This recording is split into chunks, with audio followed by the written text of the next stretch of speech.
Hello everyone. तो आज का लेक्चर बहुत ही इंपॉर्टेंट होने वाला है क्योंकि कुल 111 प्रश्नों को हल करेंगे और ये प्रश्न लास्ट 5 ईयर के जो परीक्षाएं हुई हैं यूपीपीएससी के थ्रू, जैसे कि यूपीपीसीएस, आरओ और अन्य प्रतियोगी परीक्षाएं, तो उन परीक्षाओं में ये प्रश्न पूछे गए थे। लेक्चर बहुत ही इंपॉर्टेंट होगा फॉर द जीएससी प्रवक्ता, जीडीसी, यूपीपीसीएस, इसके अलावा जो अन्य परीक्षाएं आने वाली हैं आरओ, खंड शिक्षा अधिकारी वगैरह, सभी के लिए। ठीक है, तो आइए स्टार्ट करते हैं। और आपका जो पहला क्वेश्चन है कि वैश्विक पर्यावरण की सुविधा यानी कि ग्लोबल एनवायरनमेंट फैसिलिटी, इसको आप GEF से डिनोट करेंगे, मतलब इसको GEF भी आप कभी कभी लिखते हैं। ठीक है, तो बात हो रही है यहाँ पर GEF के संदर्भ में, वैश्विक पर्यावरण सुविधा के संदर्भ में कौन सा कथन सही है। पहला स्टेटमेंट है कि इसकी स्थापना 1991 में हुई थी। ये स्टेटमेंट आपका बिल्कुल करेक्ट है और केवल विकसित देश ही इसके दाता हैं दोस्तों, तो ये स्टेटमेंट आपका गलत है। ठीक है, भारत भी इसमें डोनेट करता है, तो इसका मतलब ये हुआ कि इसका केवल पहला ही कथन आपका करेक्ट है, तो विकल्प ए आपका इसमें सही है। ठीक है, तो GEF यानी कि ग्लोबल एनवायरनमेंट फैसिलिटी, इसकी स्थापना होती है अक्टूबर 1991 में। विश्व बैंक, वर्ल्ड बैंक, संयुक्त राष्ट्र विकास कार्यक्रम UNDP, united nation development program, और संयुक्त राष्ट्र पर्यावरण कार्यक्रम यूनाइटेड नेशन एनवायरमेंटल प्रोग्राम की एक पायलट पहल के रूप में इसकी स्थापना की गई थी अक्टूबर 1991 में। 1992 के रियो पृथ्वी शिखर सम्मेलन के बाद इसे पुनर्गठित किया गया और एक अस्थायी तथा स्वतंत्र निकाय के रूप में इसे स्थापित कर दिया गया था। तो GEF का जो हेडक्वार्टर है दोस्तों, ये मिलेगा आपको कहाँ पर, वाशिंगटन DC, अमेरिका में। ठीक है, अगला क्वेश्चन है बेकिंग सोडा के बारे में, है कि बेकिंग सोडा के संदर्भ में निम्नलिखित में कौन सा कथन सही है।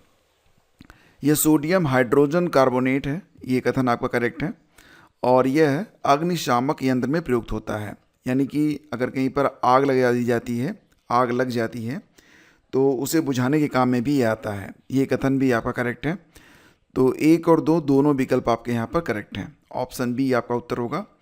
बेकिंग सोडा का जो रासायनिक नाम है ये होता है सोडियम हाइड्रोजन कार्बोनेट, इसे डिनोट करते हैं सोडियम NaHCO3 से। ठीक है, इसे सामान्यतया सोडियम बाइकार्बोनेट के नाम से भी जानते हैं। ठीक है, और बेकिंग सोडा का उपयोग अग्निशामक यंत्र जो यानी कि जो आग बुझाने वाले यंत्र होते हैं, फायर एक्सटिंग्विशर्स जो होते हैं, उसमें ये प्रयोग में लाया जाता है। गर्म होने पर कार्बन डाइऑक्साइड गैस छोड़ता है ये, और ये ऑक्सीजन की आपूर्ति को काट देता है, जिससे आग जो होती है वो बुझ जाती है। ठीक है, अगला क्वेश्चन है निम्नलिखित में कौन 2 बायोगैस के प्रमुख घटक हैं। ठीक है, तो बात हो रही है बायोगैस के बारे में, तो मीथेन, ब्यूटेन, कार्बन डाइऑक्साइड और कार्बन मोनोऑक्साइड।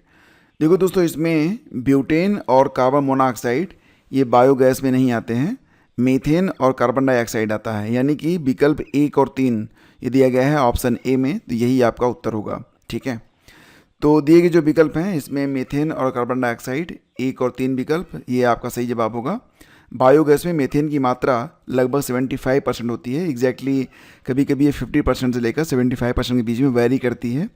और कार्बन डाइऑक्साइड की मात्रा जो होती है दोस्तों, ये 50 से 25 यानी कि 25 से 50% तक ये वैरी करती है। ठीक है, 25 से 50% के बीच में कार्बन डाइऑक्साइड होती है, बाकी जो होता है वो मीथेन होता है।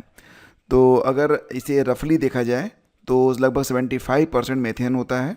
मीथेन को डिनोट करते हैं CH4 से, और कार्बन डाइऑक्साइड CO2, इसकी मात्रा लगभग 25% होती है। अगला क्वेश्चन है निम्नलिखित में कौन सी गैस हवा से हल्की है। तो हवा से हल्की gas hydrogen chloride, sulphur dioxide और हीलियम, ये 3 विकल्प दिए गए हैं। तो हीलियम जो है दोस्तों, ये हवा से हल्की गैस है। इसकी वजह क्या होती है, यहाँ पर तो उत्तर बनेगा ऑप्शन सी, केवल 3। तो हवा का जो औसत आणविक द्रव्यमान होता है, जिसे आप मोलर मास कहते हैं, तो मोलर मास ये लगभग 29 ग्राम पर मोल होता है। ठीक है, हवा का जो मोलर मास है ये कितना होता है, 29 ग्राम पर मोल। तो इसका मतलब ये हुआ कि इससे कम अगर जिस भी गैस का जो आणविक द्रव्यमान है, मोलर मास है, अगर 29 ग्राम पर मोल से कम होगा तो वो हवा से हल्की होगी, और अगर इससे ज़्यादा है तो हवा से भारी होगी। अब यहाँ पर देखिए दिया गया है हाइड्रोजन क्लोराइड HCl के बारे में। तो देखो दोस्तों, यहाँ पर जो HCl है, इसका जो आणविक द्रव्यमान है, मोलर मास, ये 36.5 ग्राम पर मोल है, जो कि 29 से ज़्यादा है, तो ये हवा से भारी गैस होगी। और सल्फर डाइऑक्साइड का 64 ग्राम है, तो डेफिनेटली ये तो ज़्यादा है ही है, ये 29 से बहुत ज़्यादा है। तो यहाँ पर केवल जो आपका हीलियम है, इसका जो आणविक द्रव्यमान है, मोलर मास, ये 4 ग्राम है, तो ये 29 से बहुत ही कम है, तो ये हवा से हल्की गैस है। केवल हीलियम यहाँ पर सही विकल्प है। ठीक है, अगला क्वेश्चन है केचुए के बारे में। यहाँ पर 2 स्टेटमेंट दिए गए हैं। पहला स्टेटमेंट ये है कि केचुए मिट्टी की उर्वरता को बढ़ाते हैं, ये बिल्कुल करेक्ट है, और किसानों के मित्र के रूप में भी जाने जाते हैं, बिल्कुल सही है।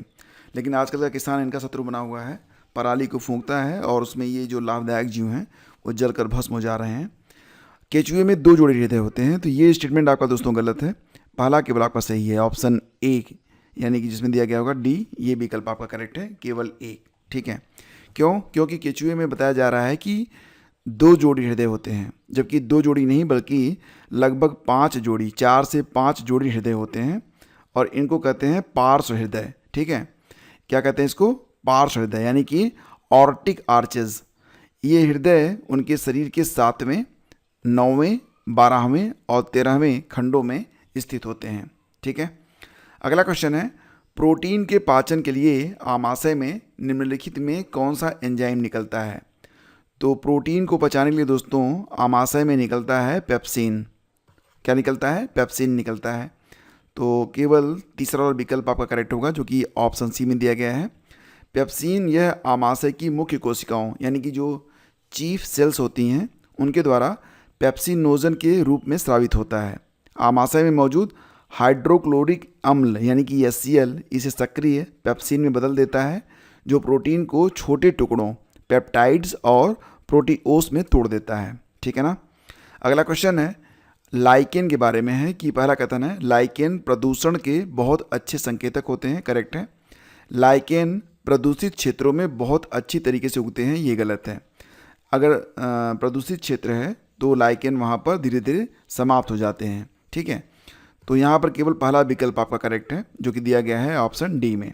ठीक है, तो ऑप्शन डी आपका उत्तर होगा। दोस्तों ध्यान देना कि जो लाइकेन होते हैं वो प्रदूषित क्षेत्रों में नहीं उगते हैं।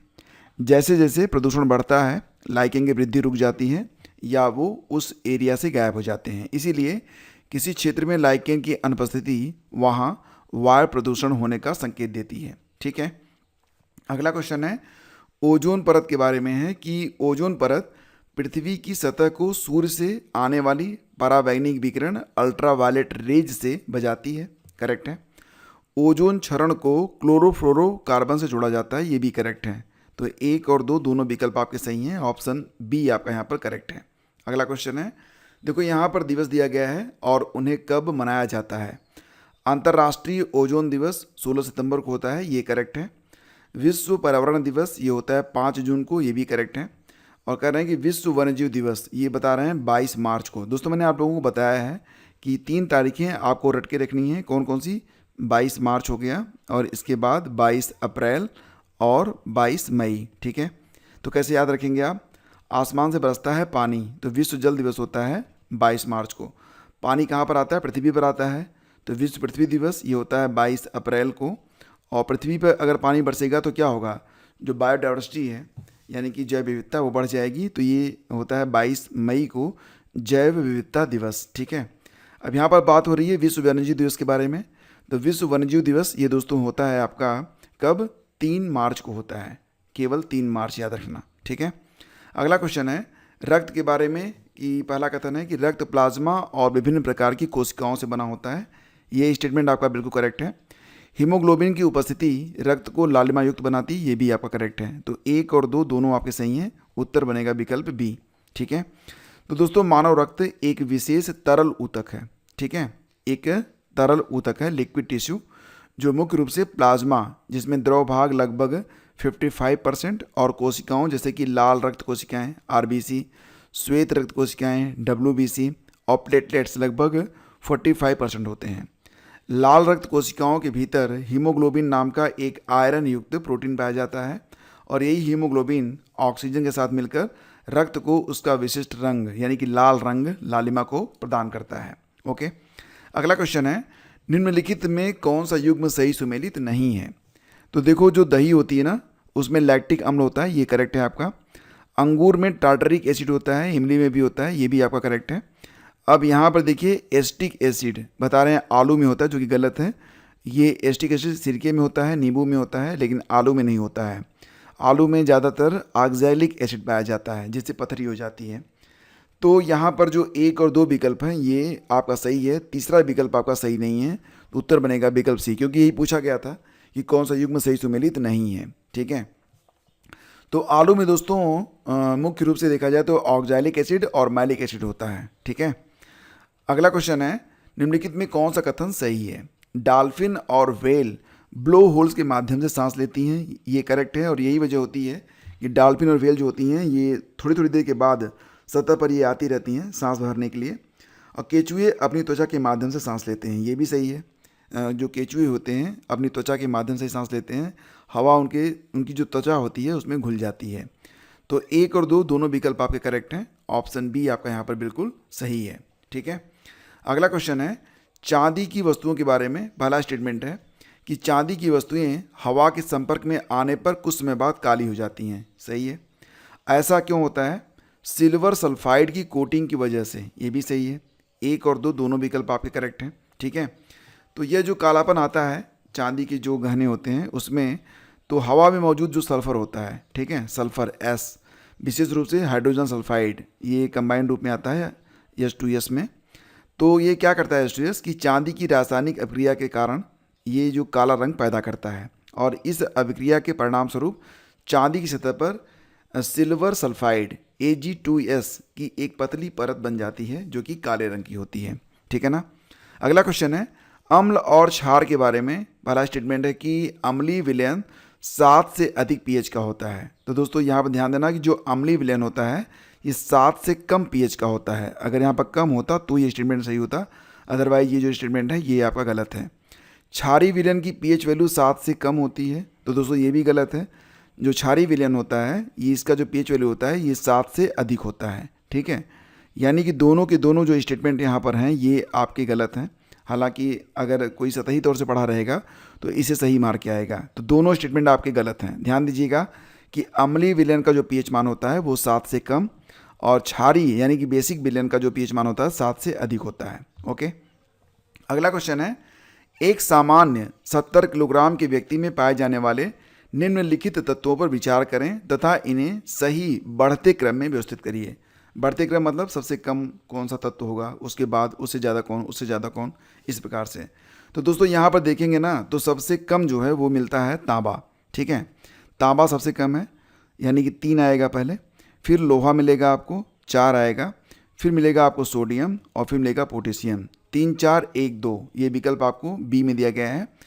तो यहाँ पर देखिए, अगर कोई एक 70 किलोग्राम का व्यक्ति है, एक व्यक्ति है जिसका वेट 70 किलोग्राम है, तो कापर उसकी बॉडी में अबाउट मतलब लगभग 0.1 ग्राम से अधिक नहीं होगा। ठीक है, और लोहा कितना होगा, तो ये होगा 3 से 4 ग्राम, सोडियम होगा 90 से 100 ग्राम, जबकि ये जो पोटेशियम होता है ये रहेगा 140 से लेकर 160 ग्राम के बीच में। तो सर्वाधिक मात्रा यहाँ पर पोटेशियम की होती है। ठीक है ना। अगला क्वेश्चन है, समस्थानिक यानी कि आइसोटोप्स के बारे में है कि कौन सा कथन सही है। तो दोस्तों यहाँ पर लिखा गया है कि समान परमाणु क्रमांक। अब यहाँ पर एक यहाँ पर शब्द है परमाणु क्रमांक, तो ये क्या होता है? तो दोस्तों जैसा कि आप जानते हैं कि ये हमारा जो है एटम का नाभिक हो गया। नाभिक में क्या मिलता है, प्रोटॉन मिलते हैं और न्यूट्रॉन मिलते हैं। इसके चारों तरफ इलेक्ट्रॉन जो है वो अपनी अपनी कक्षाओं में चक्कर लगाते हैं। ठीक है, तो प्रोटॉनों की जो संख्या होती है इसे ही कहते हैं परमाणु क्रमांक, और प्रोटॉन और न्यूट्रॉन को जब जोड़ देते हैं आप तो ये कहा जाता है परमाणु भार। ठीक है, ये आप ध्यान रखिएगा। तो समान परमाणु क्रमांक लेकिन अलग परमाणु द्रव्यमान वाले परमाणुओं को समस्थानिक कहते हैं, ये करेक्ट है आपका। प्रोटियम, ड्यूटेरियम और ट्राइटियम ये कार्बन के समस्थानिक हैं, ये गलत है, ये हाइड्रोजन के समस्थानिक होते हैं। ठीक है, तो केवल जो है आपका पहला कथन यहाँ पर करेक्ट है, यानी कि ऑप्शन ए जो कि दिया गया है विकल्प डी में, तो उत्तर रहेगा विकल्प डी।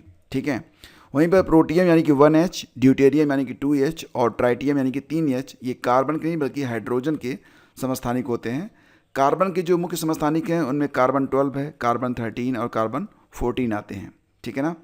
अगला क्वेश्चन है, निम्नलिखित विद्युत चुंबकीय विकिरण को उनकी आवृत्तियों के घटते क्रम में व्यवस्थित करना है। ठीक है, तो ये गामा रेज है, पराबैंगनी किरणें हैं, रेडियो तरंगे और एक्स रेज। तो दोस्तों यहाँ पर सबसे जो कम आवृत्ति होती है रेडियो तरंगों की होती है। यहाँ पर देखेंगे आप तो ये रेडियो तरंगे सबसे लास्ट में आएंगी। ठीक है, और इसका जो उत्तर बनेगा क्या बनेगा, तो ये बनेगा गामा किरणें, यानी कि सबसे ज़्यादा जो आवृत्ति होती है गामा किरणों की होती है। फिर एक्स रे आएगा, फिर पराबैंगनी किरणें आएंगी, फिर रेडियो तरंगे आएंगी, यानी कि विकल्प बी आपका यहाँ पर बिल्कुल करेक्ट है। इनको रट के आपको रखना पड़ेगा। अगर एक सही सीक्वेंस आपको रटना हो तो आप इस सीक्वेंस में याद रख सकते हैं कि जो सबसे ज़्यादा आपकी मतलब फ्रीक्वेंसी होगी वो गामा रेज की होती है। गामा रेज की एक्स रे से ज़्यादा होती है, एक्स रेज की ज़्यादा होती है यूवी रेज से, उससे कम विजिबल रेज होता है, उससे कम इंफ्रारेड रेज होता है। फिर आते हैं माइक्रोवेव्स, लास्ट में आते हैं रेडियो वेव्स। यानी कि जो रेडियो वेव्स हैं इनकी फ्रीक्वेंसी सबसे कम और गामा रेज की सर्वाधिक होती है। ठीक है, तो ये आप क्रम याद रखिएगा, ये प्रश्न बार बार रिपीट हो रहा है। अगला क्वेश्चन है, नीचे दिए गए कथनों पर विचार कीजिए। अभिकथन है कि सामान्य सीसा और टिन की मिश्र धातु का प्रयोग फ्यूज तार के पदार्थ के रूप में किया जाता है। तो सीसा और टिन की जो मिश्र धातु होती है इसका प्रयोग फ्यूज तार के रूप में किया जाता है, ये कथन आपका करेक्ट है। और दूसरा है कि सीसा व टिन की मिश्र धातु का गलनांक, ठीक है, तांबे और एल्यूमिनियम के गलनांक से अधिक होता है, ये गलत है आपका। ठीक है, तो केवल अभिकथन आपका सही है, कारण आपका गलत है। तो ए सही है, आर गलत है, यानी कि आपका उत्तर विकल्प बी बनेगा। वजह क्या होती है कि सीसा और टिन की मिश्र धातु का जो गलनांक है ये कापर, तांबा और एल्यूमिनियम से अधिक नहीं लेकिन कम होता है। ठीक है, तो ध्यान देना, सीसा और टिन अगर एक में मिला दिया जाएगा तो उसका जो गलनांक होगा वो कापर और एल्यूमिनियम से कम रहता है।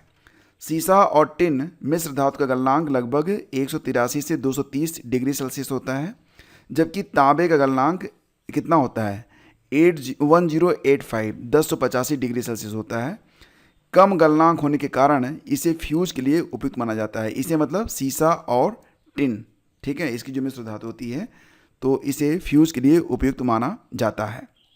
अगला क्वेश्चन है, पुरुषों और महिलाओं की आवाज़ें अलग अलग होती हैं और वजह बता रहे हैं कि पुरुषों और महिलाओं में वोकल कार्ड की लंबाई और मोटाई अलग अलग होती है। तो दोस्तों ए भी सही है, आर भी सही है, आर ए की व्याख्या भी कर रहा है, तो इसका उत्तर बनेगा विकल्प डी। ठीक है, विकल्प डी आपका यहाँ पर बिल्कुल करेक्ट है। अगला क्वेश्चन है, दिल्ली सरकार के बायो डिकम्पोजर और स्प्रे कार्यक्रम के संदर्भ में निम्नलिखित में कौन सा कथन सही है। तो दोस्तों दिल्ली सरकार का जो बायो डिकम्पोजर और स्प्रे कार्यक्रम था, पहला स्टेटमेंट है कि पराली को खाद में बदलने में मदद के लिए किसानों को बायो डिकम्पोजर घोल मुफ्त में उपलब्ध कराया जाता है, ये करेक्ट है आपका। बायो डिकम्पोजर घोल कई कवकों का उपयोग करके तैयार किया जाता है, ये भी करेक्ट है। तो एक और दो दोनों सही हैं, यानी कि विकल्प बी आपका इसमें सही है। दिल्ली सरकार के बायो डिकम्पोजर और स्प्रे कार्यक्रम के संदर्भ में दोनों कथन एक और दो दोनों के दोनों सही हैं। इस कार्यक्रम में पूसा बायो डिकम्पोजर का उपयोग किया जाता है, उसे भारतीय कृषि अनुसंधान संस्थान यानी कि IARI के द्वारा विकसित किया गया है। यह कई लिग्नोसेलुलोटिक कवकों जैसे कि फंगी हो गया, फंगी में जैसे कि ट्राइकोडर्मा और एस्परगिलस आदि होते हैं का यह एक सूक्ष्मजीव मिश्रण होता है, यानी कि कंसोर्टियम होता है जो पराली को तेज़ी से सड़ाकर खाद में बदल देता है। ठीक है, अगला क्वेश्चन, हाइड्रोपोनिक्स क्या होता है। दोस्तों हाइड्रोपोनिक्स यानी कि जल में उगाए जाने वाले पौधे, तो जल में ही इसमें जो मतलब इसके मिनरल्स होते हैं, जो खाद वगैरह की जरूरत पड़ती है जल में घोल दिया जाता है, तो जो भी न्यूट्रिशंस होते हैं उन्हें जल में ही मिला दिया जाता है और उसी में खेती की जाती है, तो इसे कहते हैं हाइड्रोपोनिक्स, यानी कि बिना मिट्टी के पौधा उगाना। ऑप्शन ए आपका करेक्ट है। सब्जियों का अध्ययन आप जानते ही हैं, इन्हें ओलेरी कल्चर कहते हैं, और पौधों में कलम लगाना इन्हें ग्राफ्टिंग कहा जाता है। ठीक है, ये आप याद रखेंगे। अगला है, प्रकाश संश्लेषण में पृथ्वी के प्रकाश की विकिरण ऊर्जा को रासायनिक ऊर्जा में बदलकर खाद्य पदार्थों में संचित किया जाता है।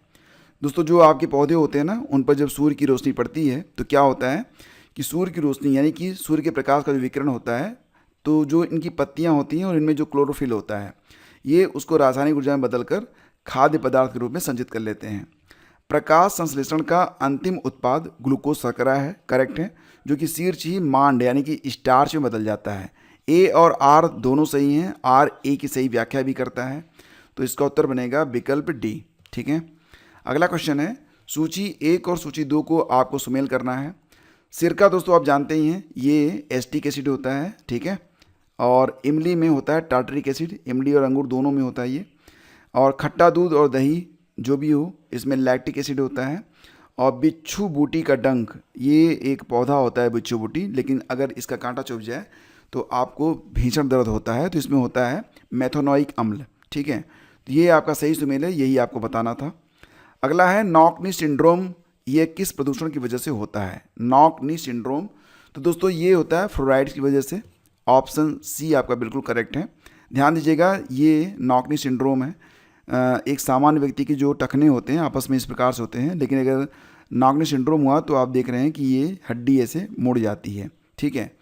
तो नॉक नीज या गेनु वल्गम घुटने की एक ऐसी विकृति है जिसमें पैर सीधे करने पर घुटने अंदर की ओर मुड़ जाते हैं और एक दूसरे को छूते हैं, जबकि टखने एंकल्स अलग अलग रहते हैं, ठीक है, याद रखिएगा।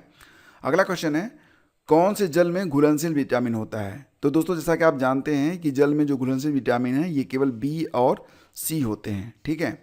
बाकी जो विटामिन होते हैं ये केवल वसा में घुलनशील होते हैं। तो यहाँ पर बी और सी, ऑप्शन बी आपका करेक्ट होगा। अब ध्यान देना, इसके बाद जो आता है विटामिन ए डी ई के, यानी कि इसको आप रीअरेंज करिए, के ई डी ए, कीड़ा। तो कीड़ा ये वसा में घुलनशील रहता है, इसको आप ऐसे याद रखेंगे तो याद रहेगा। और ये शरीर के यकृत, लीवर और वसा युक्त ऊतकों में संचित भी होते हैं। तो यही वजह होती है कि विटामिन बी और विटामिन सी की आपको डेली नीड होती है। तो आपको प्रतिदिन विटामिन बी और विटामिन सी का डोज लेते रहना चाहिए, ठीक है। और वैसे भी एग्ज़ाम में बहुत बार विटामिन और उनकी जो रासायनिक नाम होते हैं वो पूछे जाते हैं। तो आइए एक बार इनको पढ़ लेते हैं, ये ज़रूरी है आपके लिए। जैसे कि विटामिन ए को कहते हैं रेटिनॉल, ठीक है, और इसकी कमी से क्या होता है? रतौंधी नामक रोग हो जाता है। विटामिन बी1 को थायमिन कहते हैं, बी2 को राइबोफ्लेविन, बी3 को नियासिन, बी5 को पैंटोथेनिक अम्ल, बी6 को पायरेडॉक्सिन, बी7 बायोटिन, जिसकी वजह से बाल झड़ते हैं या बालों में कमी आ जाती है। इसके बाद है फोलिक अम्ल, इसे कहते हैं बी9 को। बी12 होता है कोबालमिन, याद रखिएगा। विटामिन सी को कहते हैं एस्कॉर्बिक एसिड, विटामिन डी को कहते हैं कैल्सीफेरॉल, विटामिन ई को टोकोफेरॉल, और विटामिन के को क्या कहते हैं? फिलोक्विनोन, ठीक है। ये आप याद रखेंगे, बहुत बार यहाँ से प्रश्न एग्जाम में बनते हैं। अगला क्वेश्चन है, नीचे दो स्टेटमेंट हैं। पहला है कि उभयचर ऑक्सीकृत तथा अनाक्सीकृत रक्त के मिलने को सह सकते हैं, बिल्कुल। उभयचर दो कक्षी हृदय वाले प्राणी हैं, गलत। केवल ए सही है, आर आपका जो है वो गलत है। यहाँ पर जो उत्तर होगा वो विकल्प बी बनेगा, ठीक है, विकल्प बी। तो दोस्तों यहाँ पर ध्यान देना कि जो उभयचर होते हैं यानी कि एम्फीबियंस जिनको आप कहते हैं, तो एम्फीबियंस ऑक्सीकृत और अनाक्सीकृत रक्त के मिलने को सहन कर सकते हैं, क्योंकि उनकी जो उपापचय मेटाबॉलिक दर होती है कम होती है, जिसके कारण उन्हें बहुत अधिक ऑक्सीजन की आवश्यकता नहीं होती है। इसके अलावा वे अपनी नम त्वचा से भी ऑक्सीजन अवशोषित कर सकते हैं। आर गलत है, क्योंकि उभयचर प्राणियों का हृदय दो कक्षीय नहीं बल्कि तीन कक्षीय होता है। इसमें दो आलिंद यानी कि एट्रिया और एक निलय यानी कि वेंट्रिसेल होता है। दो कक्षीय हृदय केवल मछलियों में पाया जाता है, ये आप ध्यान रखिएगा, ओके। नेक्स्ट है आपका, निम्नलिखित में से मस्तिष्क का कौन सा भाग लघु मस्तिष्क कहलाता है? तो मस्तिष्क का कौन सा भाग होता है जिसे आप कहते हैं लघु मस्तिष्क, छोटा दिमाग? तो दोस्तों ये होता है आपका सेरेबलम, ये आपका पीछे की साइड में स्थित होता है। मानव मस्तिष्क के पीछे के भाग में स्थित सेरेबलम को छोटा मस्तिष्क यानी कि लिटिल ब्रेन भी कहा जाता है। यह मुख्य रूप से शरीर का संतुलन, मांसपेशियों की गतिविधि और नियंत्रित करने, शारीरिक मुद्रा को ठीक रखने का कार्य करती है, सेरेबलम, ठीक है।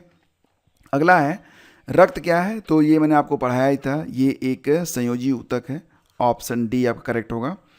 और अगला है कि ऊर्जा का 10% नियम दिया गया था किसके द्वारा? लिंडमैन के द्वारा, ऑप्शन सी करेक्ट होगा। तो इकोसिस्टम में 10% लॉ ये दिया गया है रेमंड लिंडमैन के द्वारा। कब दिया गया था? 1942 में, ठीक है। और ये देखिए, वे पौधे जो वर्ष भर में तापमान के एक विस्तृत विस्तार को सह लेते हैं, ये क्या कहलाते हैं? यूरीथर्मल कहलाते हैं, ठीक है। इसको ध्यान रखना आप, यूरीथर्मल। तो ऐसे पौधे और जीव जो पूरे वर्ष तापमान के एक विस्तृत विस्तार या उतार चढ़ाव को आसानी से सहन कर लेते हैं। तो दोस्तों जैसा कि अगर आप यूपी के हैं तो आप देख रहे होंगे, यूपी में ठंडियों में तापमान कभी कभी 2, 3, 4 डिग्री तक चला जाता है और वर्तमान में ये 48 से 50 डिग्री तक है। तो हम आप भी तो हो गए ना, यूरीथर्मल। एक होते हैं स्टेनोथर्मल। तो स्टेनोथर्मल जीव या पौधे जो होते हैं ये तापमान की एक बहुत ही संकीर्ण सीमा को ही सहन कर सकते हैं, मतलब ज़्यादा गर्मी ज़्यादा सर्दी अगर ज़्यादा डिफरेंस हुआ तो ये सह नहीं पाते हैं। माइक्रोथर्मल और हेकिस्टोथर्मल ये क्या होते हैं, तो ये दोनों कम तापमान जैसे कि ठंडे क्षेत्रों या ऊंचे पर्वतीय क्षेत्रों में उगने वाले पौधों से संबंधित हैं, माइक्रोथर्मल या हेकिस्टोथर्मल। ठीक है। अगला क्वेश्चन है, निम्नलिखित में कौन सा रसायन फलों को शीघ्र पकाने के लिए प्रयुक्त किया जाता है। तो दोस्तों ये होता है ईथरेल। क्या होता है? ईथरेल। याद रखिएगा, फलों को जल्द पकाने के लिए ईथरेल प्रयोग में लाया जाता है। तो एक होता है साइकोसेल। साइकोसेल क्या करता है, ये पौधों की वृद्धि को रोकने यानी कि बौना करने वाला रसायन है। और मैलिक हाइड्राजाइड ये क्या होता है, इसका उपयोग प्याज और आलू को अंकुरित होने से बचाने के लिए किया जाता है, मैलिक हाइड्राजाइड। और इंडोल 3 ब्यूटेरिक एसिड क्या होता है, यह एक प्रकार का ऑक्सीन है जिसका उपयोग पौधों की कटिंग में जड़ों के विकास के लिए किया जाता है। ठीक है। निम्नलिखित में कौन सा एक लाभकारी कीट नहीं है। तो यहाँ पर देखिए 4 कीटों के नाम दिए गए हैं। एग्जैक्टली ये जो कीट है ना, इनको आप जानते हैं, बस ये इनके साइंटिफिक नेम है, तो थोड़ा सा कंफ्यूज आप हो सकते हैं। ठीक है, इसीलिए मैं आप लोगों से कहता हूँ कि ऐसे जो कीट हैं तो भाई सब लोगों का जो साइंटिफिक नेम है उनको रट के रखिए। फिलहाल एपिस मेलिफेरा, लैसिफर लैक्का, बॉम्बिस मोरी और हेलिकोवर्सा आर्मीगेरा। ठीक है, तो इसमें 3 लोग तो आपके काम आते हैं, एक आपके काम नहीं आता है, लेकिन पहचानना थोड़ा सा मुश्किल हो रहा होगा। तो आइए थोड़ा सरल करते हैं। तो देखो ये जो एपिस मेलिफेरा है ये मधुमक्खी है और इससे शहद मिलता है। ठीक है। लैसिफर लैक्का ये लाख का कीट है, आपको पता ही होगा, लाख शाकरी बना था इससे। बॉम्बिस मोरी ये रेशम का कीट है। ठीक है। तो मतलब ये कि जो आपका हेलिकोवर्सा आर्मीगेरा है तो ये आपके काम का कीट नहीं है। इसे आम तौर पर अमेरिकन सुंडी या कपास के फलछेदक के रूप में जाना जाता है। ये एक डिस्ट्रॉयर है, विनाशकारी कीट है। यह टमाटर, कपास, चना और मटर जैसी कई महत्वपूर्ण फसलों को बहुत नुकसान पहुंचाता है, इसीलिए यह लाभकारी नहीं बल्कि एक हानिकारक कीट है। तो मेलिफेरा, लैक्का और मोरी ये तीनों आपके काम के हैं, मतलब ABCD आपके काम का नहीं है। ओके। अगला क्वेश्चन है, विनाशकारी कीट और पीड़क अधिनियम the destructive insects and paste act किस वर्ष पारित हुआ था। तो दोस्तों ये पारित हुआ 1914 में, ऑप्शन ए आपका करेक्ट है। ठीक है। इसे 3 फरवरी 1914 को अधिनियमित किया गया था। अगला क्वेश्चन है, एक्वारेजिया ये किसका मिश्रण होता है। तो दोस्तों जब हाई स्कूल में मैं था ना तो एक्वारेजिया को लेकर काफ़ी जो है वो रहता था। हुआ ये था कि एक बार मुझे किसी ने बताया था कि एक्वारेजिया से आप कुछ भी घोल सकते हैं। ठीक है। तो मुझे लगा यार ये तो सुपर कमांडो ध्रुव टाइप का विलेन हो गया। तो ये होता है आपका कॉन्क HCl और कॉन्क HNO3। ठीक है, मतलब concentrated hydrogen chloride, hydrochloric acid and HNO3 nitric acid. ठीक है, ये होता है, इनको मिलाया जाता है एक खास रेशियो में, तो क्या बनता है, एक्वारेजिया बनता है। ठीक है। अगला है, कार की हेडलाइट में उपयोग किए जाने वाले दर्पण का प्रकार क्या होता है। देखो दोस्तों जो कार की हेडलाइट होती है ना, हेडलाइट, तो इसमें तो लगता है आपका अवतल दर्पण, लेकिन जो बैक मिरर होता है उसमें लगता है उत्तल दर्पण। ठीक है, तो बैक मिरर में उत्तल और हेडलाइट में लगता है अवतल दर्पण। तो ये रट के रखिएगा आप लोग।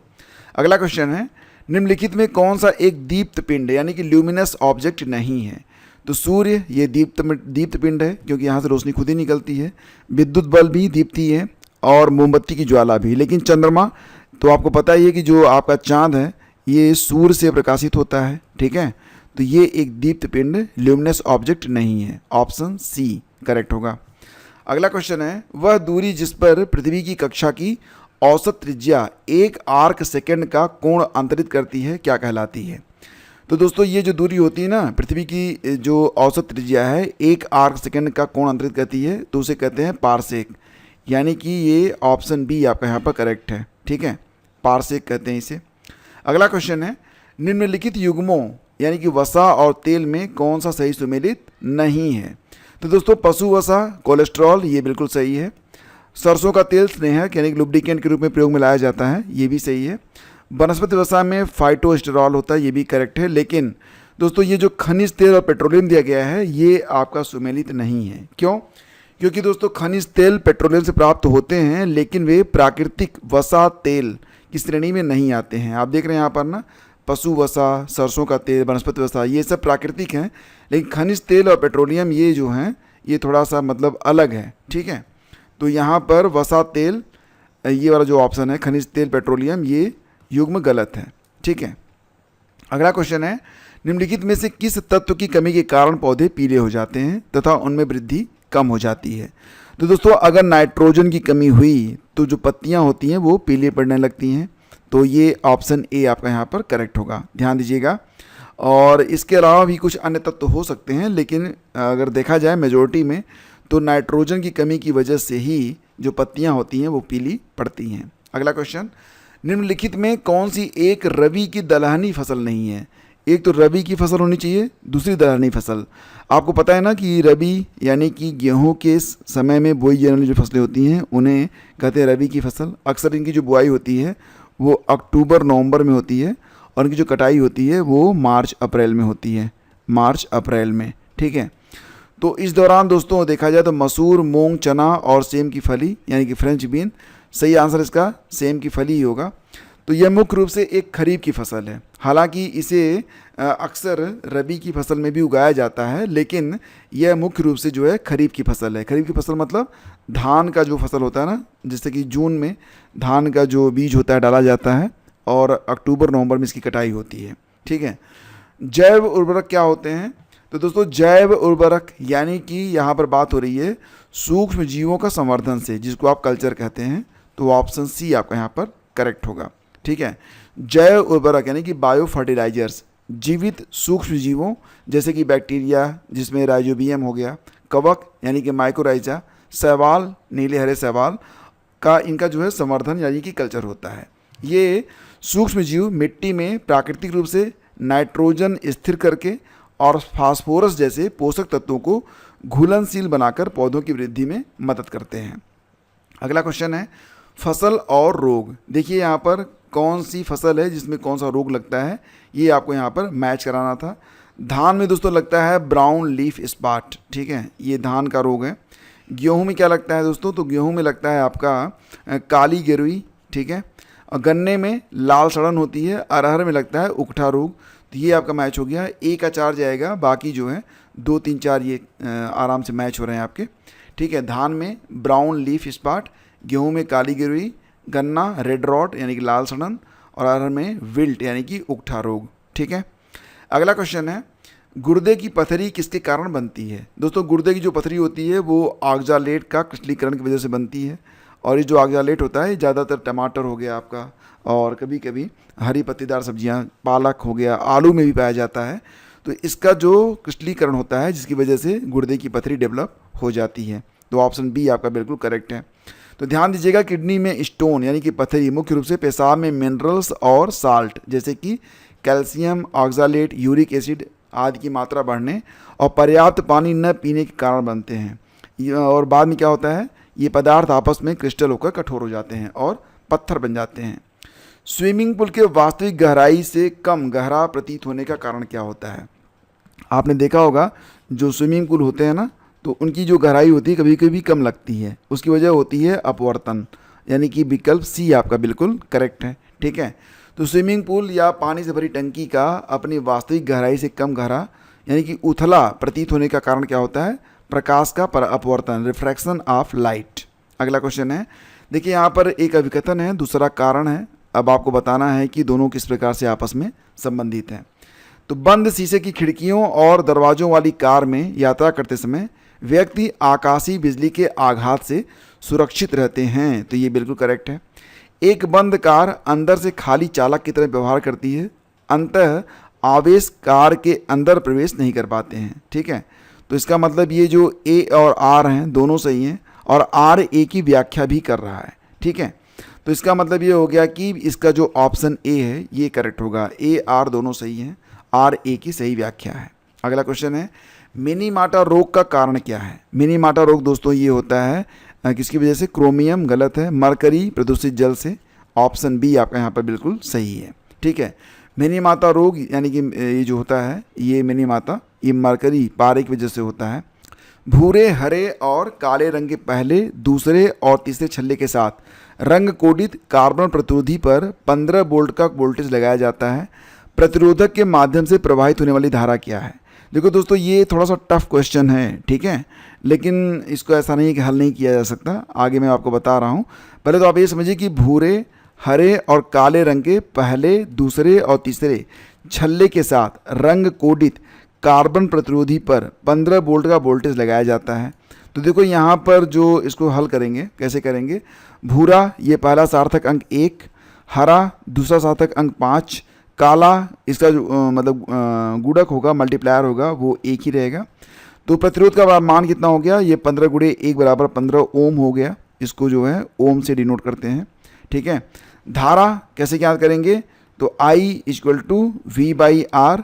यहाँ पर V भी 15 है, R भी 15 है, तो कितने बहेगी? 1 एम्पियर बहेगी। ठीक है, तो धारा बहेगी 1 एम्पियर। सही उत्तर विकल्प सी है। अगला क्वेश्चन है, परासरण के संदर्भ में निम्नलिखित कथनों पर विचार कीजिए।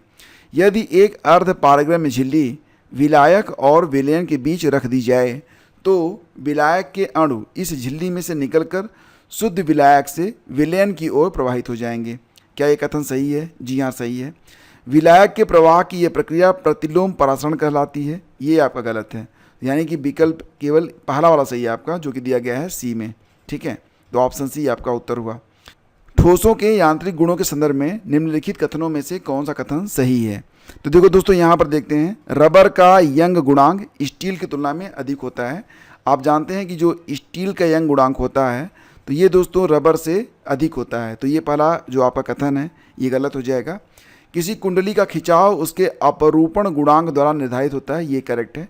तो केवल दूसरा विकल्प आपका यहाँ पर सही है, उस सही उत्तर बनेगा विकल्प ए। ठीक है, आगे बढ़ते हैं। निम्नलिखित घटनाओं पर विचार कीजिए तथा इन्हें सही कालानुक्रम में व्यवस्थित कीजिए, जैसे कि पाई मेसान की खोज, न्यूट्रॉन की खोज, इलेक्ट्रॉन की खोज और प्रोटॉन की खोज।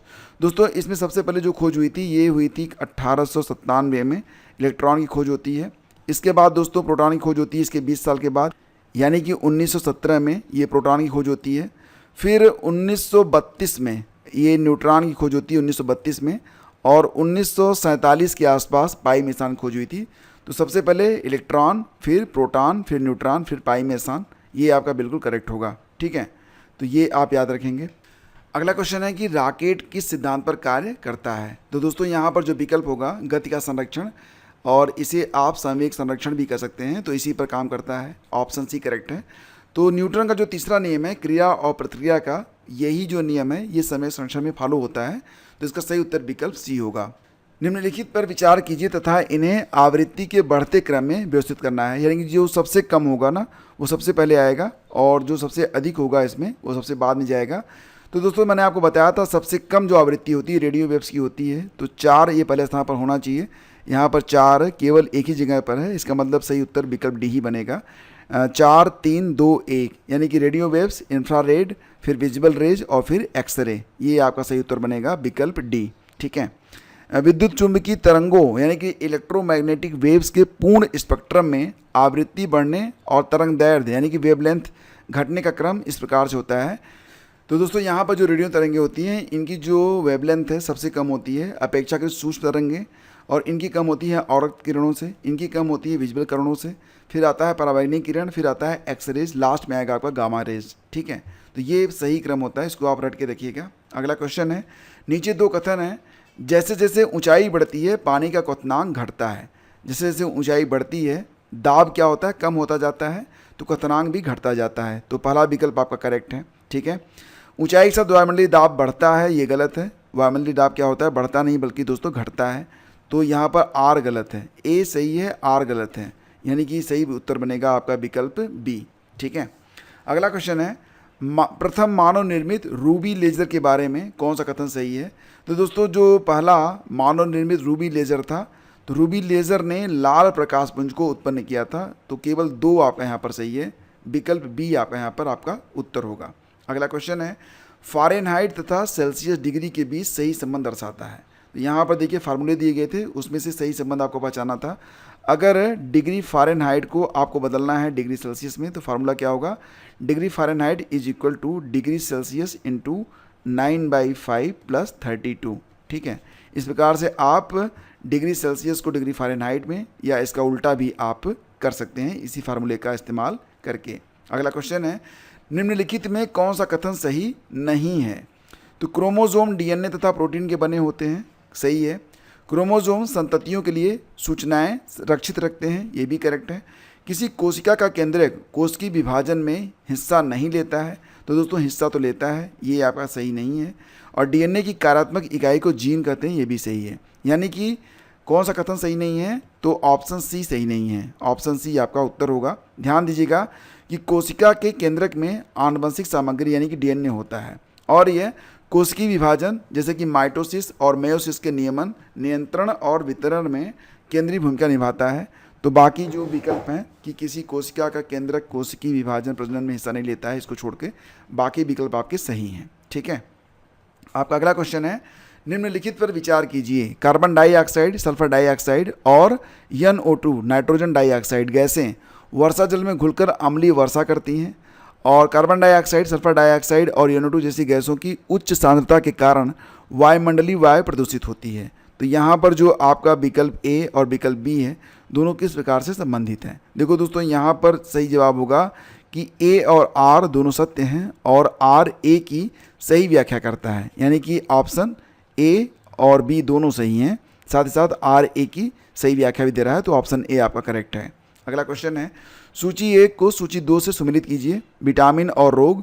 तो दोस्तों विटामिन ए की कमी से क्या होता है, अंधापन।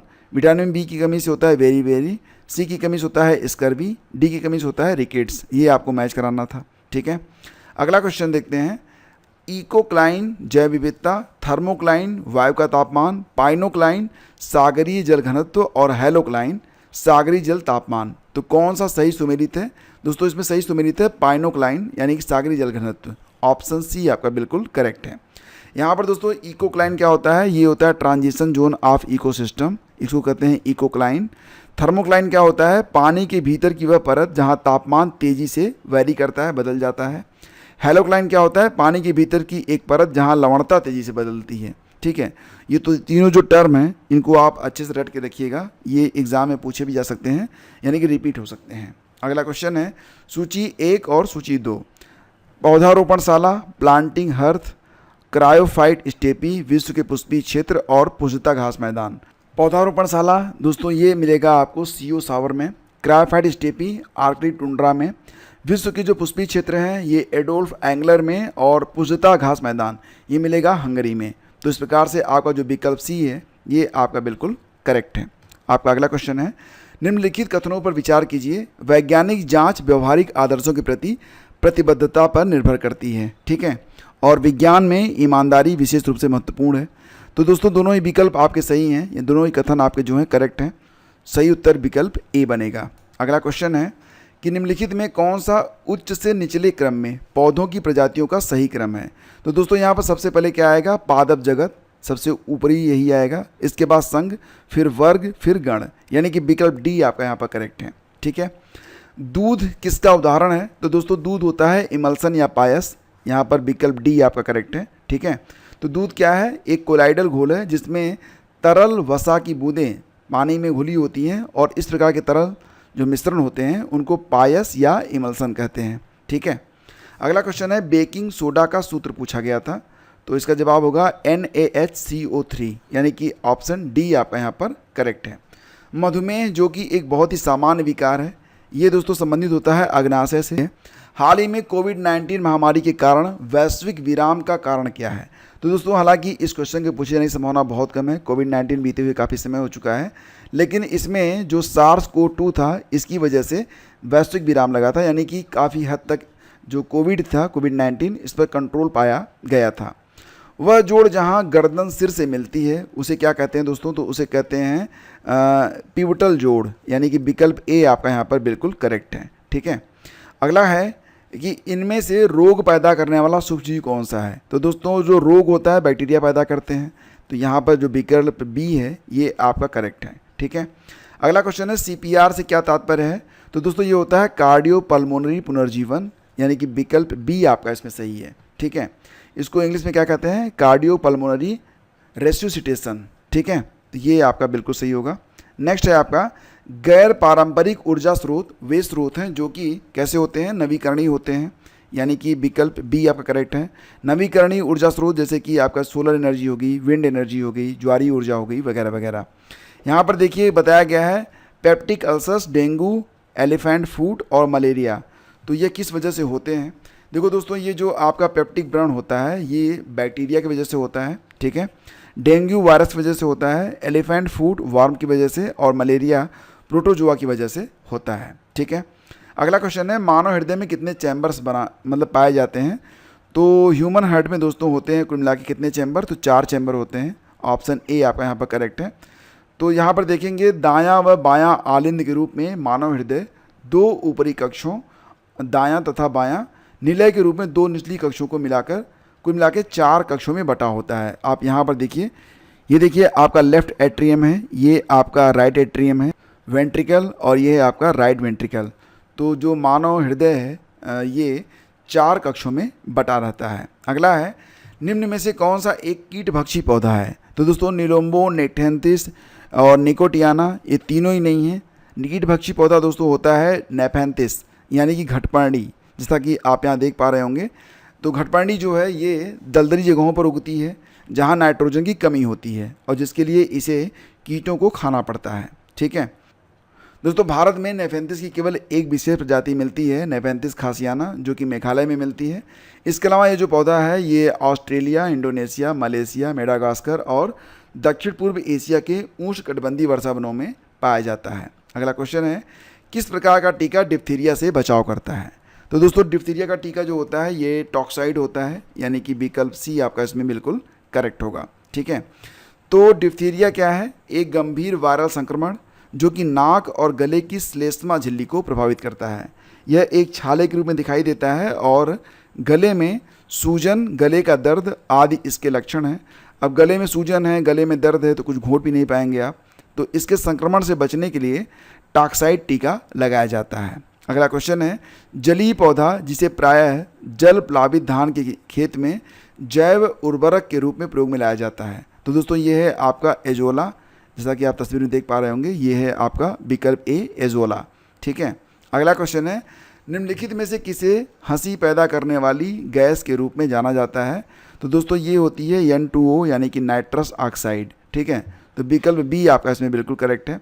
हालांकि जो नाइट्रस ऑक्साइड है इसका प्रयोग निश्चेतक के रूप में भी किया जाता है। अगला है निम्नलिखित में से प्राकृतिक रेशम का एक घटक कौन सा है? तो दोस्तों प्राकृतिक रेशम का घटक पूछ रहा है, ये होता है नाइट्रोजन, यानी कि विकल्प सी आपका यहाँ पर बिल्कुल करेक्ट है। ठीक है, तो रेशम के कीड़े जिन्हें आप कहते हैं बाम्बिस मोरी, अभी मैंने आपको बताया था, तो बाम्बिस मोरी को पालकर कच्चा रेशम प्राप्त करने की कृषि आधारित प्रक्रिया को कहते हैं सेरीकल्चर। तो रेशम के कीड़ों को पालने की जो प्रक्रिया होती है इसको कहते हैं सेरीकल्चर। ठीक है, याद रखिएगा।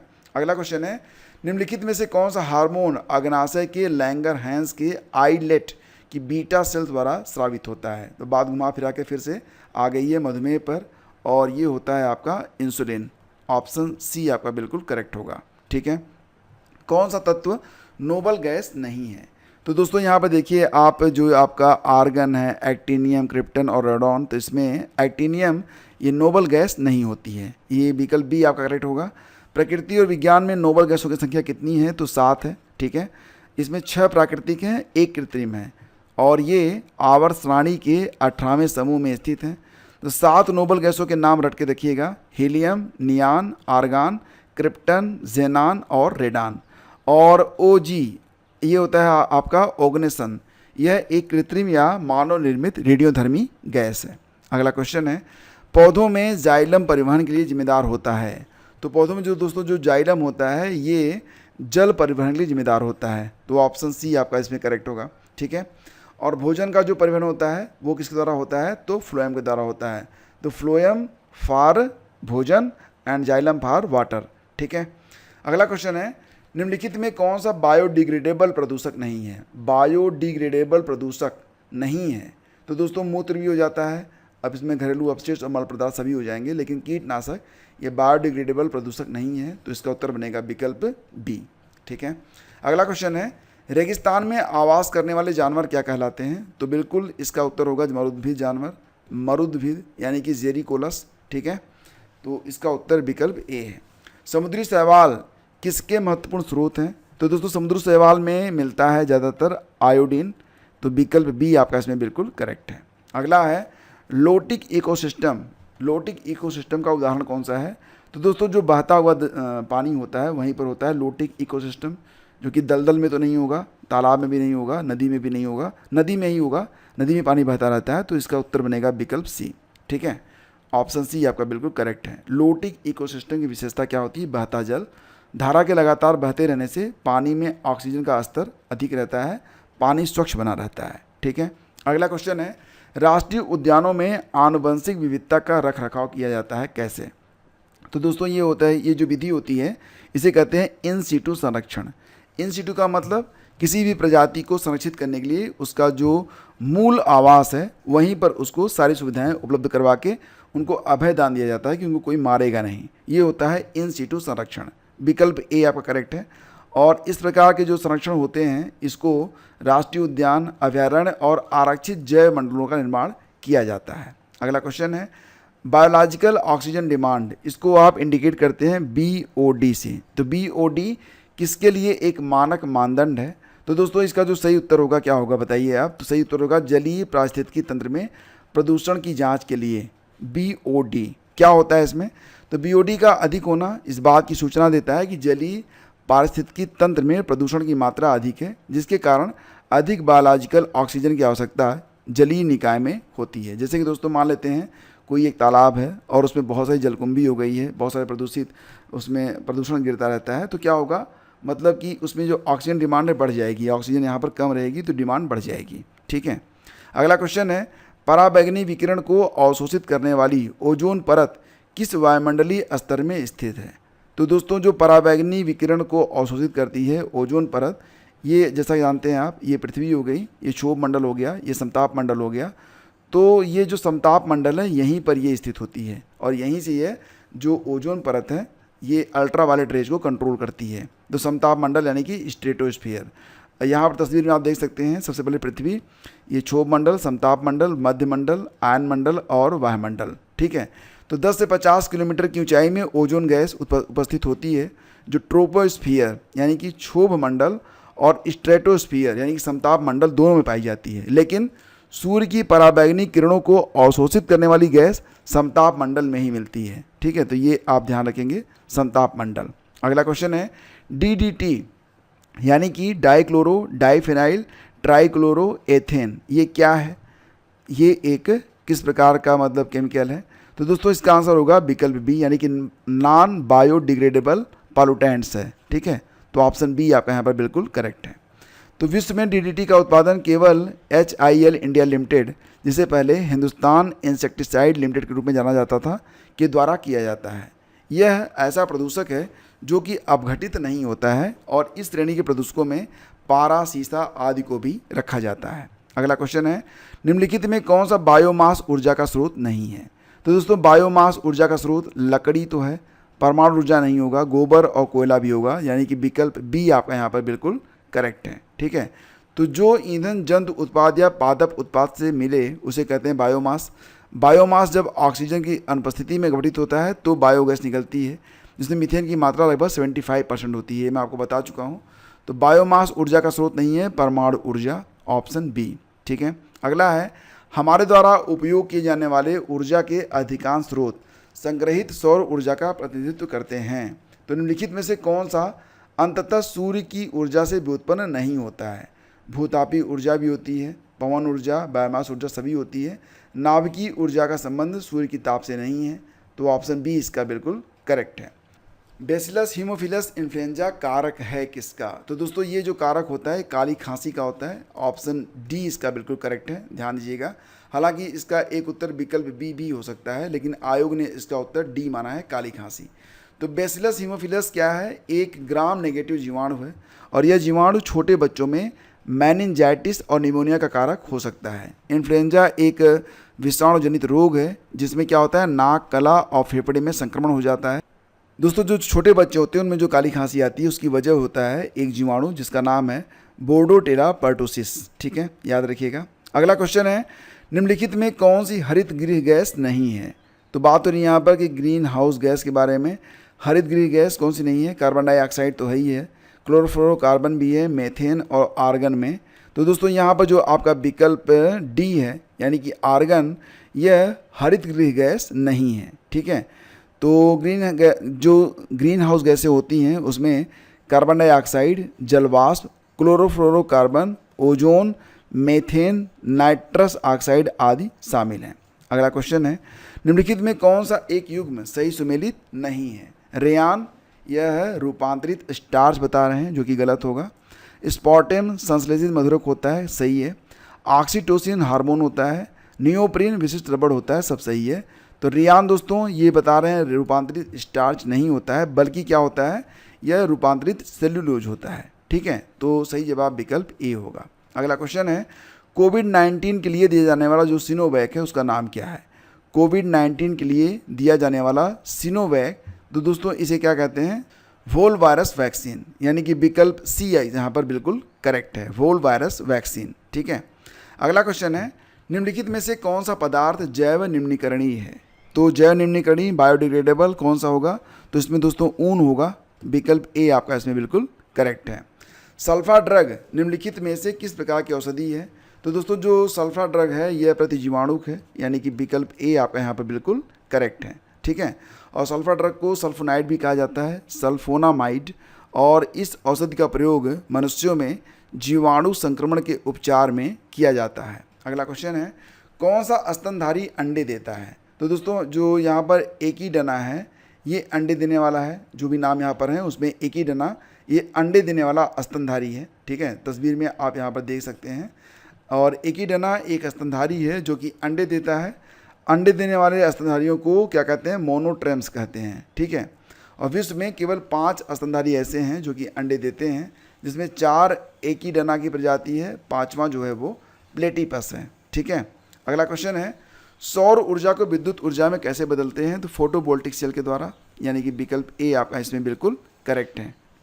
और अगला क्वेश्चन है कि एक को अविकथन और दूसरे को कारण आर कहा गया है। अविकथन है कि एक गिलास पानी में नमक का घोल समरस होता है और पूरे हिस्से में विभिन्न संगठन वाला घोल समरस होता है, यानी कि यहाँ पर जो केवल ए है वो सही है, आर आपका जो है गलत है, जो कि विकल्प बी में आपको दिया गया है। अगला क्वेश्चन है, प्रकाश रासायनिक धुंध में हमेशा क्या होता है? तो दोस्तों ये जो प्रकाश रासायनिक धुंध होता है इसमें हमेशा रहता है क्या? तो ओजोन रहता है। ठीक है, विकल्प बी करेक्ट है। प्रकाश रासायनिक धुंध यानी कि फोटोकेमिकल स्मॉग प्रदूषकों का एक मिश्रण है जिसमें नाइट्रोजन के ऑक्साइड और वाष्पशील कार्बनिक यौगिक VOCs सूर्य के प्रकाश से अभिक्रिया करके एक भूरे आवरण का निर्माण शहरों के ऊपर करते हैं, और इनमें नाइट्रोजन ऑक्साइड NO2, वाष्पशील कार्बनिक यौगिक, ओजोन, पेरॉक्सी एसिटाइल नाइट्रेट वगैरह रहते हैं। अगर आपका अगला क्वेश्चन है, डेंगू बुखार किस मच्छर के काटने से फैलता है? तो दोस्तों मुख्य रूप से जो डेंगू बुखार होता है ना, ये एडीज मच्छर की वजह से फैलता है। एडीज इजिप्टी इसे कहा जाता है। हालांकि कहीं कहीं पर लिखा रहता है कि एशियाई बाघ मच्छर से भी ये फैलता है, लेकिन इसकी संभावना कम रहती है। सही जवाब विकल्प बी होगा। तो डेंगू बुखार एक विषाणु जनित बुखार है जो एडीज प्रजाति के संक्रमित मच्छर से काटने से फैलता है, और यह एडीज की जो प्रजातियों से फैलता है, एक है आपका एडीज इजिप्टाई, दूसरा है एडीज अल्बोपिक्टस। ठीक है, यानी कि एशियाई बाघ मच्छर। ओके, अगला क्वेश्चन है, शनि ग्रह के वायुमंडल में निम्नलिखित में से कौन सी गैस सर्वाधिक मात्रा में पाई जाती है? तो दोस्तों शनि ग्रह का जो वायुमंडल है उसमें सर्वाधिक मात्रा में कौन सी गैस मिलती है? नाइट्रोजन, कार्बन मोनोऑक्साइड, मीथेन और सल्फर डाइऑक्साइड में से। तो दोस्तों यहाँ पर सबसे अधिक जो है हाइड्रोजन मिलता है, उसके बाद हीलियम, फिर मीथेन और फिर अमोनिया। ठीक है, तो ये आप याद रखेंगे। ठीक है, अब यहाँ पर जो विकल्प सी है ये आपका करेक्ट होगा, क्योंकि ये मीथेन दिया गया है आपके उत्तर में भी और विकल्प में है। अगला क्वेश्चन है, निम्नलिखित युग्मों में कौन सा एक सही सुमेलित नहीं है? तो दाब की इकाई पास्कल है, करेक्ट है। लेंस की क्षमता को मापते हैं डायोप्टर में, करेक्ट है। हीट की जो मतलब इकाई है उष्मा है, रेडियो एक्टिव पदार्थ की सक्रियता क्यूरी में मापी जाती है। दोस्तों ये गलत हो जाएगा। रेडियो एक्टिव जो पदार्थ होते हैं उनकी सक्रियता जो होती है वो बेकुरल में मापा जाता है। ठीक है, तो ऑप्शन डी आपका बिल्कुल करेक्ट है। यहाँ पर देखिए, खट्टे नासर, गन्ने का लाल सड़न रोग, आलू का कृष्णकांत रोग और गेहूं का साहू रोग, ये कैसे फैलता है? तो दोस्तों जैसा कि आप जानते हैं, आलू का जो कृष्णकांत रोग होता है ये ऑक्सीजन की कमी की वजह से फैलता है, और गन्ने का लाल सड़न जो होता है कवक या फुई की वजह से फैलता है। ठीक है, खट्टे नासर ये जो बीमारी होती है ये जीवाणु की वजह से फैलती है, बैक्टीरिया की वजह से। ठीक है, बाकी बच रहा है गेहूं का साहू रोग, तो ये होता है इंसेक्ट की वजह से, यानी कि कीट की वजह से। ठीक है, तो ये आपका सुमेलित हो गया, उत्तर बनेगा विकल्प सी। अगला क्वेश्चन है, लिम्नेटिक क्षेत्र में पादप प्लवक अधिकता में वृद्धि करते हैं और लिम्नेटिक क्षेत्र पानी का खुला स्रोत होता है। तो इसमें से कौन सा कथन सही है, किस प्रकार से संबंधित है, ये आपको बताना है। तो दोस्तों ए और आर दोनों सही हैं और आर ए की सही व्याख्या भी कर रहा है। लिम्नेटिक क्षेत्र किसी समुद्र या झील का प्रकाश संश्लेषण का सबसे सक्रिय क्षेत्र होता है। पादप प्लवकों को भी वृद्धि करने के लिए सूर्य का प्रकाश और कार्बन डाइऑक्साइड की आवश्यकता होती है। लिम्नेटिक क्षेत्र में पादप प्लवकों की वृद्धि की आदर्श दशाएं होने के कारण यहाँ अधिकता में वृद्धि होती है। अगला क्वेश्चन है, संपीड़ित प्राकृतिक गैस कंप्रेस्ड नेचुरल गैस यानी कि सीएनजी मुख्यतः बनी होती है किससे? तो दोस्तों इसमें मुख्य रूप से मेथेन होता है। ठीक है, ऑप्शन डी इसका बिल्कुल करेक्ट होगा। सीएनजी यानी कि जो कंप्रेस्ड नेचुरल गैस है ये पेट्रोलियम परिष्करण का प्रथम उत्पाद होता है। सीएनजी जो होती है यह गंधहीन, स्वादहीन और गैर विषाक्त गैस है, यानी कि ये विषाक्त नहीं होती है। इसमें लगभग 93.05% मेथेन होता है।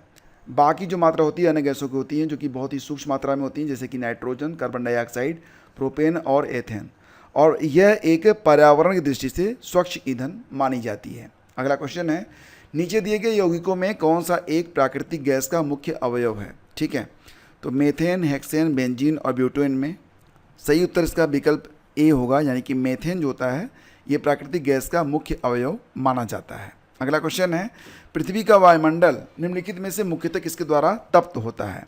तो दोस्तों जो पृथ्वी का वायुमंडल है ये दीर्घ तरंग स्थलीय विकिरण की वजह से तप्त होता है, यानी कि इसका उत्तर विकल्प डी बनेगा। ध्यान दीजिएगा कि पृथ्वी के वायुमंडल के गर्म और ठंडा होने के अनेक तरीके हैं।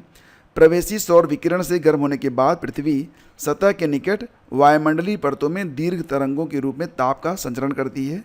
पृथ्वी के संपर्क में आने वाली वायु धीरे धीरे गर्म होती है। निचली परतों के संपर्क में आने वाली वायुमंडल की ऊपरी परतें भी गर्म हो जाती हैं। ओके, अगला क्वेश्चन है कि फ्लाई ऐश प्रदूषण होता है कैसे? तो ताप विद्युत संयंत्र से, यानी कि ऑप्शन सी करेक्ट है। तो ताप विद्युत संयंत्र फ्लाई ऐश एक बेहद बारीक पाउडर होता है जो कोयला आधारित ताप विद्युत संयंत्रों यानी कि थर्मल पावर प्लांट में बिजली बनाने के लिए कोयला जलाने से उत्पन्न होता है। तो यह हवा में उड़कर गंभीर वायु और जल प्रदूषण को फैलाता है। आपका अंतिम प्रश्न है, निम्नलिखित में कौन अन्य तीनों की तुलना में ज़्यादा सूर्य की रोशनी को परावर्तित करता है? तो दोस्तों यहाँ पर रेत का रेगिस्तान दिया गया है, धान की खेती की भूमि दी गई है, ताज़ा बर्फ से ढकी भूमि या प्रेरी भूमि। सही उत्तर होगा इसका दोस्तों ताज़ा बर्फ से ढकी भूमि। ये विकल्प सी आपका इसमें बिल्कुल करेक्ट है। ध्यान दीजिएगा कि किसी सतह द्वारा सूर्य की रोशनी को परावर्तित यानी कि रिफ्लेक्ट करने की क्षमता को कहते हैं अल्बेडो। ठीक है, अल्बेडो क्या होता है? किसी सतह द्वारा सूर्य की रोशनी को परावर्तित करने की क्षमता। जिस सतह का अल्बेडो जितना अधिक होगा वह उतनी ही अधिक सौर ऊर्जा को वापस अंतरिक्ष में भेज देता है। ठीक है, तो फ्रेंड्स ये आपके 111 प्रश्न कंप्लीट हुए और इस वीडियो को बनाने में काफ़ी मेहनत हुई है, तो प्लीज़ इसे लाइक और शेयर आप लोग जरूर कीजिएगा। हम मिलते हैं आपसे अगले वीडियो में, तब तक के लिए आज्ञा दीजिए। नमस्कार, जय हिंद।